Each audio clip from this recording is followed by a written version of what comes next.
오늘은 세 번째 싸움이라는 제목으로 함께 말씀을 나누려고 합니다. 요즘 둘러보면 결혼하는 커플을 많이 보게 됩니다.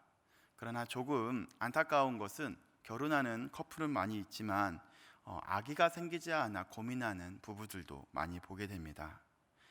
간절하게 원함에도 불구하고 소원대로 되지 않는 부부들을 볼 때마다 마음이 아프고 슬플 때가 있습니다.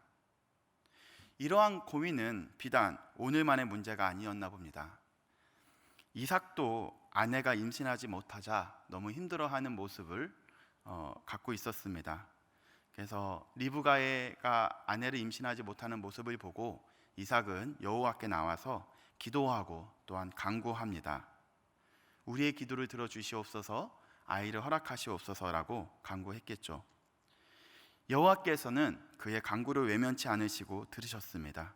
그래서 그들에게 자녀를 허락하십니다. 그 기도의 응답이 바로 에서와 야곱입니다. 그들의 기도는 응답으로 됐는데 2배의 응답을 받은 거죠. 창세기 25장 21절 오늘 읽어봤는데요. 다 같이 다시 한 번만 읽어보도록 하겠습니다. 시작. 이삭이 그의 아내가 임신하지 못하므로 그를 위하여 여호와께 간구하매 여호와께서 그의 간구를 들으셨으므로 그의 아내 리브가가 임신하였더니. 할렐루야. 너무나 기쁜 일입니다. 결혼 후 최고의 축복은 어쩌면 자녀의 축복이라 생각이 됩니다. 간절히 바라고 바랐던 자녀가 생기게 된 거죠. 그것도 한 명이 아니고 2명이나 말입니다. 하나님께는 영광이고요, 그 가정에게는 커다란 기쁨이었습니다. 그러나 여기 자녀를 낳으신 분들도 많이 계실 텐데 그 기쁨은 오래가지 않았습니다. 부모의 마음대로 되지 않는 것이 자녀라고 합니다. 그건 태아 때도 똑같나 봅니다. 그들은 엄마의 뱃속에서부터요 싸우기 시작을 합니다.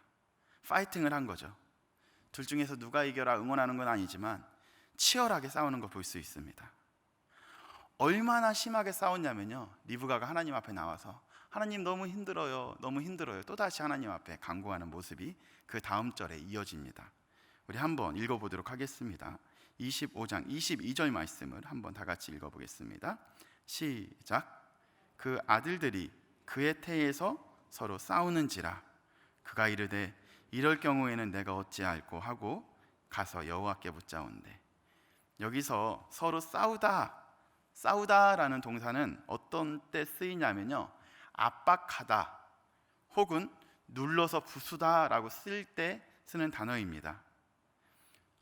다른 성경 구절에서 언제 사용됐었냐면요, 두개구를 부수다 할 때 사용한 단어이고요, 그리고 지팡이를 부수다 할 때 쓴 단어가 바로 이 단어입니다. 이렇게 치열하게 싸운 거 볼 수 있죠. 이 동사만 보더라도 태중에 있는 에서와 야곱은 만만치 않는 자녀였나 봅니다. 이 뱃속에서 치열하게 싸우는 아이들 때문에 리브가는 정말 힘들었죠. 아까 본문을 읽었다시피 리브가는 너무 힘들어서 하나님께 찾아와서 하나님 너무 힘들어요, 하나님 제가 어떻게 해야 하나요? 라고 기도하면서 그는 하나님 앞에 간구했던 거 볼 수 있습니다. 이런 기간을 10개월을 보냈죠. 이렇게 10개월을 보낸 다음에 이제 드디어 출산의 날이 다가옵니다. 어찌 시간이 흘러서 에서와 야곱은 세상 밖으로 나오게 됩니다. 이들은 태어날 때도 그들의 모습은 평범하지 않았습니다. 한번 태어나고 나서 그 출생의 모습도 같이 보도록 하겠습니다. 특히 에서의 모습이 매우 인상적인데요, 25절 말씀을 한번 읽어보도록 하겠습니다. 시작. 먼저 나온 자는 붉고 전신이 털옷 같아서 이름은 에서라 하였고. 한번 여러분들 상상을 해보시면서 이 본문을 읽으시면 좋을 것 같습니다. 신생아예요, 신생아. 지금 막 태어났습니다. 보통 머리가 먼저 태어나죠. 태어났는데 전신이 붉은색인 거예요, 신생아인데. 그 표현을 하기를 털옷과 같다고 표현하는 거죠. 그 장면을 본 부모는 얼마나 당황스러웠을까요? 그래서 고드네남이라는 사람은 이 에서의 이름에 조금 주목을 하는데 어떻게 표현하냐면요, 여기서 붉은 으로라고 번역했었던 단어가 에드몬이라는 단어예요. 에드몬이 붉은이라는 단어고요. 그 다음에 털이라고 번역한 단어는 세아르예요. 그래서 에드모니와 세아르 앞에 있는 자음을 합쳐서 에서라고 이름을 지었다라고 주장합니다. 두 단어의 앞글자를 따서 에서라는 이름을 지었다라고 주장하는데요, 말 그대로 이름 자체가 붉은 털이라는 의미를 갖고 있는 거죠. 신생아인데 붉은 털이래요. 저 혼자 웃겼나요? 저는 이거 보고 많이 웃었는데요. 그 주장의 다음 구절이 더 웃겨요. 에서는 그의 태어난 모습을 보고 이름을 지었는데요, 야곱은 그의 태어난 모습을 보고 이름을 지은 것이 아니고요, 그의 행동을 보고 그에게 이름을 지어줍니다. 26절 말씀 한번 보도록 하겠습니다. 시작. 후에 나온 아우는 손으로 에서의 발꿈치를 잡았으므로 그 이름을 야곱이라 하였으며 리브가가 그들을 낳을 때에 이삭이 60세였더라. 야곱은 아까 말씀드렸다시피 그의 행동에서부터 나왔습니다. 쌍둥이가 태어났는데 첫 번째 아는 붉은 털과 같은 아이가 태어났는데요, 그 첫째 아이의 발꿈치를 그 작은 손으로 붙잡고 꽉 잡고 태어난 장면을 본 거예요. 발꿈치가 그 히브리어로 아케브라는 단어를 써요. 아케브. 발꿈치를 꽉 잡고 태어났다라고 해서 야케브, 야콥. 그래서 야곱이 되는 거죠. 첫 번째는 에서, 그의 모습을 보고 에서라는 이름을 지어줬고요, 끝까지 형 한번 이겨보겠다고 발꿈치를 잡고 온 그 야곱을 보고 이름을 뭐라고 졌어요? 야곱이라고 이름을 지어지게 됩니다. 이들은 같은 시간에 태어났는데 모습도 다르고 또한 그들의 행동도 달랐지만 가장 다른 것은 성격이 많이 달랐습니다. 이 둘의 성격이 많이 달랐는데 그 첫째 에서는 매우 활동적이고 외향적인 사람이었던 거로 볼 수 있습니다. 그는 보통 산이나 들에 다니면서 사냥을 하는 것을 즐겨했고요, 그리고 사냥한 고기를 잡아서 이렇게 먹는 것을 좋아했던 거 볼 수 있습니다. 그리고 또 그 사냥한 것을 누가 좋아했냐면 에서의 아빠가 이삭도 매우 그 음식을 좋아했던 거 볼 수 있죠. 반면에 야곱은 어떠한 사내로 자랐냐면요, 매우 조용한 사내로 자라기 시작을 합니다. 산이나 들로 가기보다는 집에서 어머니랑 대화하고 차 마시고 그런 걸 매우 좋아했었던 사내라고 묘사하고 있습니다. 어쩌면 한 배에서 한 씨에 나온 쌍둥이가 이렇게 다를 수 있을까요? 27절 말씀에 이러한 둘의 모습을 잘 대비하고 있는데요, 한번 읽어보도록 하겠습니다. 시작. 그 아이들이 장성함에 에서는 익숙한 사냥꾼이었으므로 들사람이 되고 야곱은 조용한 사람이었으므로 장막에 거주하니. 이렇게 서로 다른 성격의 자녀들이 이렇게 잘 성장을 해서 청년까지 되게 된 거죠. 그런데 그들은 성격도 달랐지만 하나님께 받은 은사도 다른 것 같습니다. 에서는 신체 능력이 뛰어난 청년이었습니다. 지금 태어났다면 몸짱으로 사람들이 봤을 수도 있을 것입니다. 그는 사냥을 좋아하고요, 산을 좋아하고요, 식들하고 즐길 줄 아는 청년이었습니다. 반면에 야곱은 신체보다는 두뇌가 발달한 청년이었죠. 매우 똑똑했기 때문에 형이 마땅히 받아야 될 장자권과 축복까지도 그의 머리로서 자기가 다 취하게 됩니다. 그러나 그들이 받은 은사를 어떻게 사용하나요? 자기의 이익을 위해서만 사용하기 시작을 합니다. 에서는 뒤늦게 자기가 장자권과 축복이 빼앗겼다는 사실을 알게 된 거예요. 에서는 어떤 걸 갖고 있죠? 심을 갖고 있죠. 그 심을 갖고 미워지는 그 야곱을 향해서 죽이고 싶은 마음이 생긴 거예요.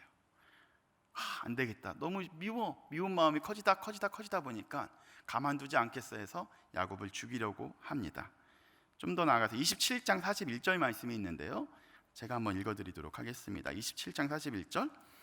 그의 아버지가 야곱에게 축복한 그 축복으로 말미암아 에서가 야곱을 미워하여 심중에 이르기를 아버지를 곡할 때가 가까웠은즉 내가 내 아우 야곱을 죽이리라 하였더니. 동생을 죽이려는 에서 참 나쁜 사내입니다. 나쁜 청년입니다. 그렇다면 야곱은 착한 청년이었을까요? 아니죠. 야곱도 사람 속이는 거에 있어서 능수능란한 사람이었습니다. 자신이 뛰어난 두뇌를 이용해서요, 자기가 얻고자 하는 것을 다 얻을 수 있는 그런 사람이었습니다. 자기가 취하고자 하는 것은 다 취할 수 있는 것이 가정에서부터 배워왔었던 거죠. 그래서 그는 이제 어머니의 도움을 받아서 그 위기를 모면하게 됩니다. 죽음에서 모면해서 어디로 가게 되냐면 그 외사촌 라반, 외삼촌이 있는 라반 집으로 도망하게 됩니다. 워낙 두뇌가 뛰어난 사람이기 때문에 잘 살아낼 것입니다. 그런데 속임수의 대가인 야곱이 누굴 만나냐면요, 속임수의 대대가인 라반을 만난 거예요. 야곱은 속이는 건 잘했지만 속지는 않았었거든요. 근데 라반에게 계속 속습니다. 라헬을 사랑했는데 레아를 주고 또 다시 일하게 하고, 그렇게 시간이 하루, 이틀, 1년, 2년 긴 시간이 흘러가면서 그는 변하게 됩니다. 세상이 만만치 않다라는 것을 야곱은 느꼈을 것입니다. 몇 년이 지나고 나서 이런 생각을 했을 거예요. 세상에 믿을 사람 한 명도 없구나 라고 고백을 했을 것입니다. 저도 야곱처럼 세상을 만만하게 봤을 때가 있습니다. 고등학교 졸업을 하고 막 대학교를 입학했을 때 이런 생각을 했죠. 나 정도면 무슨 일이든지 해낼 수 있을 거야. 기다려라 서울아, 내가 간다 하면서 자신 있게 서울로 왔습니다. 그렇게 왔는데 서울은 정말 대단한 곳이었습니다. 결코 만만치 않은 곳이었습니다. 여기 앞에 계신 성도님들 정말로 존경스럽습니다.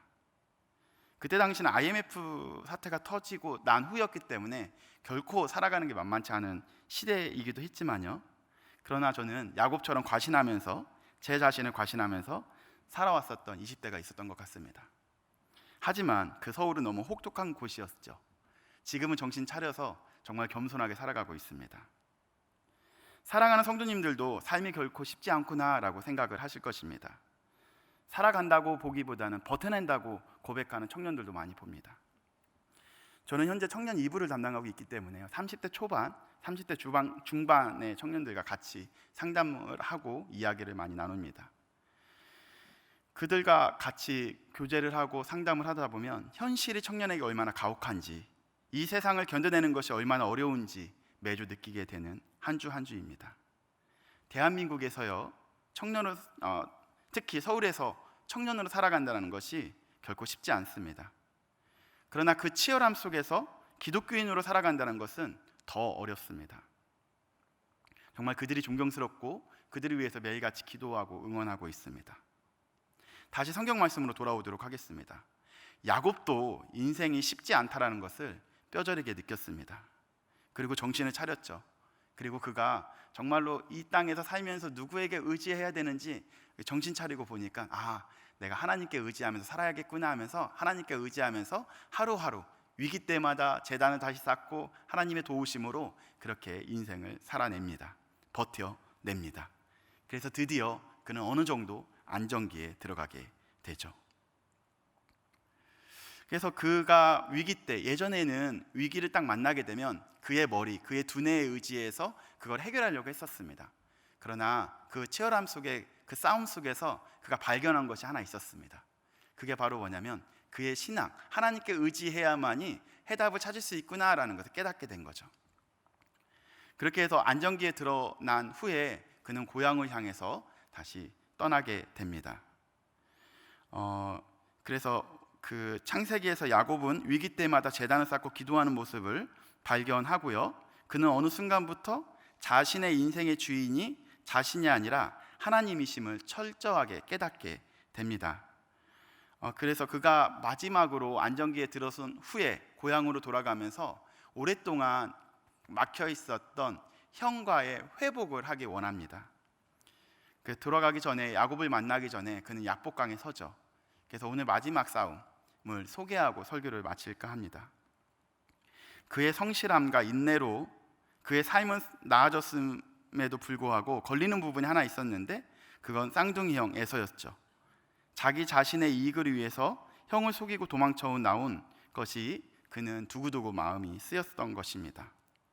그래서 그는 마지막으로 형을 만나기 전에 약복강에서 하나님과 씨름하게 됩니다. 이 씨름이 마지막 세 번째 싸움입니다. 창세기 32장 24절부터 29절 말씀 좀 길긴 한데요, 다 같이 한번 읽어보고 결론으로 가도록 하겠습니다. 다 같이 한번 읽어보겠습니다. 시작. 야곱은 홀로 남았더니 어떤 사람이 날이 새도록 야곱과 씨름하다가 자기가 야곱을 이기지 못함을 보고 그가 야곱의 허벅지 관절을 치매 야곱의 허벅지 관절이 그 사람과 씨름할 때 어긋났더라. 그가 이르되 날이 새려하니 나로 가게 하라. 야곱이 이르되 당신이 내게 축복하지 아니하면 가게 하지 아니하겠나이다. 그 사람이 그에게 이르되 내 이름이 무엇이냐? 그가 이르되 야곱이니이다. 그가 이르되 내 이름을 다시는 야곱이라 부를 것이 아니요 이스라엘이라 부를 것이니 이는 내가 하나님과 및 사람들과 겨루어 이겼음이니라. 야곱이 청하여 이르되 당신의 이름을 알려주소서. 그 사람이 이르되 어찌하여 내 이름을 묻느냐 하고 거기서 야곱에게 축복한지라. 그때 약복강에서 야곱은 씨름하게 됩니다. 밤이 새도록 허벅지 관절이 탈굴될 때까지 씨름을 합니다. 탈굴된 후에는 힘이 들어가지 않을 것입니다. 절대로 힘을 쓸 수가 없죠. 그러나 야곱은 끝까지 그 하나님을 붙잡습니다. 힘이 들어가지 않음에도 불구하고 끝까지 싸움을 멈추지 않습니다. 사실 이 싸움은, 이 씨름은 야곱이 이긴 싸움이라고 볼 수 없습니다. 탈굴된 상태, 그 상태에서는 힘이 없기 때문에 하나님을 붙잡고 있는 상황이 아니고요, 하나님께 매달려 있는 모습이 더 정확하다고 볼 수 있습니다. 더 이상 힘을 주지 못함에도 불구하고 철저하게, 처절하게 하나님께 매달려 있는 모습, 그리고 밤새도록 나와 싸워주셨던 하나님께서 나를 붙잡아 주시고 있는 것이 핵심인 거죠. 시간 관계상 이 씨름을 다 주의할 수 없습니다. 하지만 우리가 주목해야 될 점이 있습니다. 야곱이 지금까지 싸워온 대상의 변화인 거죠. 첫 번째 태아에서 그는 누구와 싸웠나요? 형 에서와 싸웠습니다. 다음에는 가족 혹은 친척, 회사, 세상에 이르기까지 그는 계속 싸워왔습니다. 그러나 먼 훗날 그의 진정한 싸움의 대상이 바로 이곳이 아니구나, 대상을 명확하게 알게 됐습니다. 진정한 회복, 나와 씨름해준 그분, 하나님과의 씨름이 가장 중요하구나라는 것을 깨닫게 된 거죠. 하나님과의 처절한 씨름한 후에, 처절하게 매달린 후 야곱이 받게 된 이름이 딱 네 글자가 있어요. 야콥이 아니라 바로 이스라엘인 거죠. 더 이상 너를 야콥이라고 부르지 않겠노라, 너를 이스라엘이라 부르겠노라 라고 이야기합니다. 그렇다면 이스라엘 백성은 어떻게 살아가야 될 백성인가요? 처절하게 하나님을 붙잡고 하나님과 씨름하며 살아가야 될 백성이 이스라엘 백성인 것입니다. 우리는 기독교인입니다. 오늘도 예배를 마치면 각자의 일터와 세상에서 처절하게 싸울 것입니다. 우리들이 궁극적으로 싸울 대상은, 아니 씨름해야 될 대상은, 아니 처절하게 매달려야 할 대상은 하나님이라는 것을 잊지 마시는 우리 성도님들이 되시길 기도합니다. 우리 밤새도록 하나님께 매달려 살아가는 여러분들이 되기를 축복하고 기도하며 나아가도록 하겠습니다. 기도하겠습니다. 할렐루야. 사랑이 많으신 하나님 아버지, 감사드립니다. 오늘도 귀한 말씀 우리에게 허락하시고 처절하게 하나님 앞에 매달릴 수 있도록 은혜 주심을 감사드립니다.